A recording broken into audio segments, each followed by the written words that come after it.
Hello everyone. We, the students of third year BTech A division, are gathered here for the Information Security IS IA1 presentation.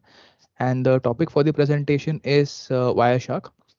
So, the students involved in this are Hardik Panchal, that is me, Soham Patil, and Siddhant Parekh. So, we'll move further now. So, the contents in this presentation are introduction part, then features of Wireshark, then how to capture the TCP packets using T-Shark. So in this, we'll discuss about some commands. After that, we have implemented a program for checking the integrity of the packets, and at the end, we'll give the conclusion. So next slide. What is Wireshark? So Wireshark is an open source and free network protocol analyzer tool. It allows users to capture and view the network traffic in real time scenario basically. Wireshark supports a wide range of protocols, including TCP, UDP, HTTP, DNS, and FTP. So basically, these protocols are used in the TCP/IP model of OSI network, wherein the network layer and application layer protocols are used to analyze the networks and their packets. So user can filter and search for specific packets, allowing them to identify and troubleshoot network issues. Wireshark also provides detailed information about each packet. It also allows users to analyze network traffic at different levels, including transport layer and application layer discussed earlier. Then Wireshark can be used for network security as it can detect and identify network attacks and intrusions. The software is available for Windows, Linux, and Mac OS. And lastly, Wireshark is widely used by network administrators for security professionals and developers to troubleshoot and analyze the network which is being faced by the industry. So next. So now we'll see what are the different features of Wireshark. First is capture. Now capture is nothing but Wireshark can capture network traffic in real time by allowing users to see what's happening on their network. Next is filter. Users can apply filters to the captured traffic to focus on specific packets, protocols, or devices. Third is display. Wireshark displays captured packets in a user-friendly manner with colored coded fields and customizable columns. Then we have analyze. So here the software can analyze packets to identify potential network issues such as latency, packet loss, or congestion in the network. Next is decode. Basically, here Wireshark can decode packet payloads and display them in human readable form, making it easier to understand what's happening on the network. Next is inspect. So here the software allows users to inspect the packet headers and payloads in detail, which includes flags, options, and checksums. Next we have monitor. So Wireshark can monitor network traffic in real time and alert users to potential security or suspicious activity. Then we have visualize.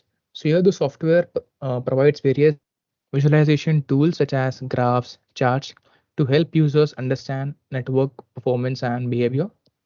Then we have trace. So Wireshark can trace packet paths across the network and through networks by allowing users to pinpoint where the problems are occurring from. And at the end, we have diagnose. So here, by providing detailed information about the network traffic, Wireshark can help users diagnose and resolve the network issues. So that was about the features of Wireshark. So from here, my friend Siddhant will continue. So hi guys, my name is Siddhant and I'll be sharing, I will be talking about T-Shark. So T-Shark is nothing but the command line version of Wireshark. So it doesn't need to be installed separately. It comes packaged with Wireshark. So yeah, it has same features as Wireshark has, and it supports TCP, UDP, HTTP, HTTPS, etc. So if you are working on server side, so there you need T-Shark because there you don't have any GUI. So that's why I will be implementing our filters and capture packets using T-Shark. So these are the basic commands which we will be using in our demonstration. So I will brief you while we will implement this. Yeah.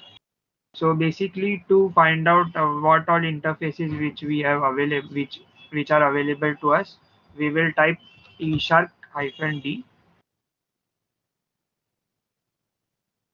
So as we can see, we have listed all the interfaces which are available. So now I will type tshark -I to select an interface, and as we are connected to Wi-Fi and packages are transmitted via Wi-Fi, so I will select interface 5. Then I will type -C. So yeah, as you can see, these are the packets which are captured. It's around 758 packets. Now I will type tshark -I space 5 as fifth interface, which is for Wi-Fi. Then -C1. By -C1, we will only capture one packet. Then I will apply a filter for TCP. So -F space small f small f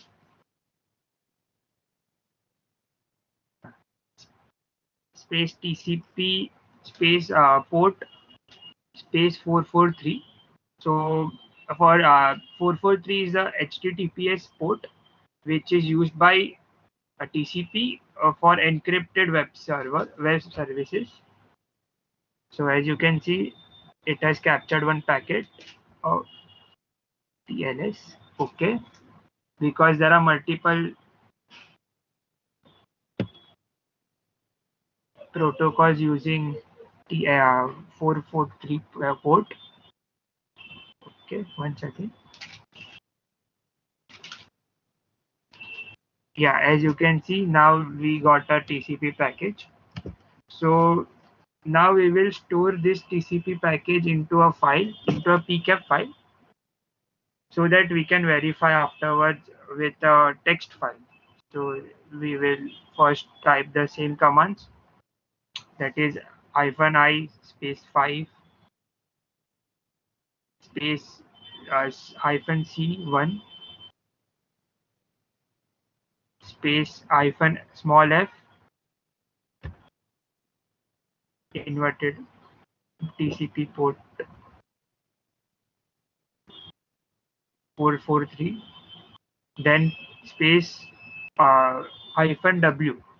So what -W do is it gives an output file in which this captured packet will be stored in PCAP format. So -W demo underscore TCP dot PCAP. This will be the file in which captured package will be there. Okay, it has been saved. Then we will convert this PCAP file into text. So what we will do is that we will read this file. So we will use -R. So by first to write it into to convert a PCAP file into a text file, first we need to read the PCAP file. So to read, we will write -R space file name, that is demo underscore TCP dot PCAP.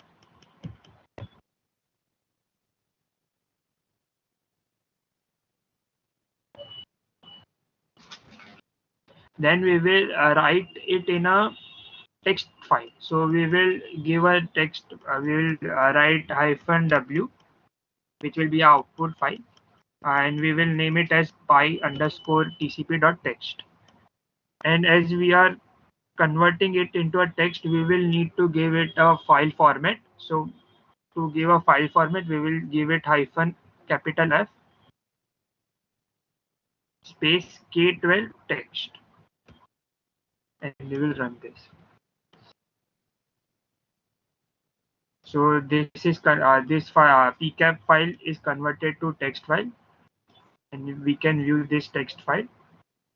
So here we are getting timestamp, the mode, and the frames in hexadecimal. So now Soham will show you uh, further. So So as our topic is related to checking the integrity of the data received in the packet, we have written a program for that, which passes the packet captured and gives the contents according to the field of the TCP header.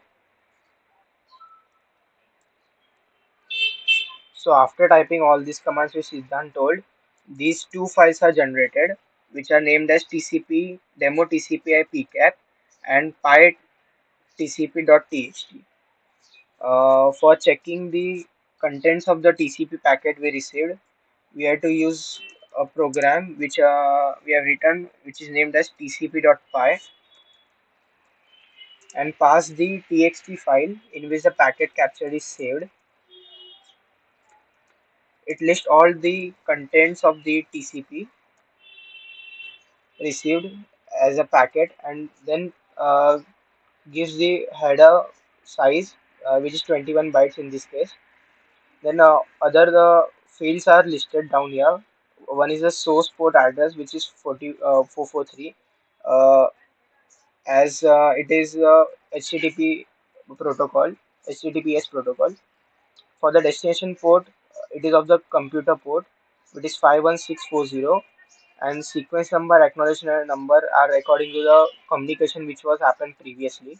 The header length is 20 bytes, which indicates that there is no options of padding attached to the header. The remaining payload length is 1 byte. The reserve bits are empty, and the flag bits, uh, of which only acknowledged bit is set and other all are not set.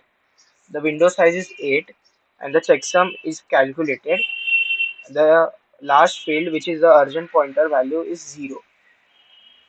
After we have run a program, we can see that the Wireshark also gives the same values of the TCP cap packet which we have calculated from our program. Here we have learned about what is Wireshark and its features. We also have seen various commands of Tshock, how to use them. Then we just saw a program to capture TCP packets using protect the integrity. And so basically, this was about Wireshark and all of its implementation part.